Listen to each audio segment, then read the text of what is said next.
bites the dust, and once again, Chelsea have copied our homework. Oh, I'm just glad it's still early in the window. I really am. Chelsea have swooped in and taken Joao, Pedro, and it looked like Newcastle, one of the other clubs who'd made a bid for him, the Brighton rejected. I totally get the frustration from fans because we still haven't signed anyone, because it's seeming like loads of bids are getting knocked back. To read that this one is another one that's kicked the bucket is starting to get frustrating. But I will say what I've repeatedly been saying, we are not even in July the 1st yet. That PSR deadline is not even over and done. Looking at this one a little bit deeper, I do believe that Joao Pedro was a good fit for Newcastle. I've already done a video about how he can play as a striker in place of Isak, the left, in a number 10. I saw what Eddie Howe was thinking in terms of getting bang for his buck, and this guy would be good against the low block. But looking at this transfer a little bit deeper, a 7-year contract, aside from anything else, is something Newcastle cannot compete with. You think about that for the player. He is guaranteed, 150, 200 grand a year for the next 7 years of his life. That is a massive contract. Open social media tonight, I've seen stuff like this. What on earth is Eddie and his nephew doing? Well, look, Eddie Howe said after the last game of the season against Everton,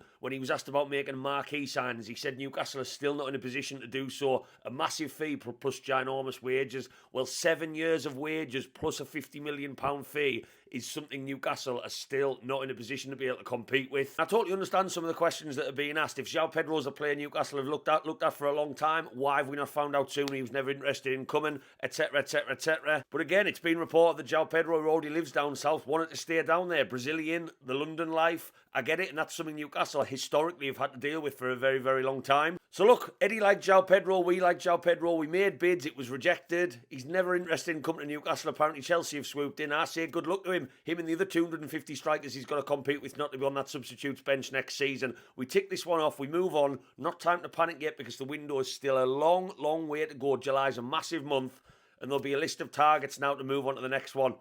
Looks like one of the top ones has slipped away though, but again, it looks like we've done everything in our power to try and bring this player in. Let us know your thoughts down below, Newcastle fans, and as always, keep the faith.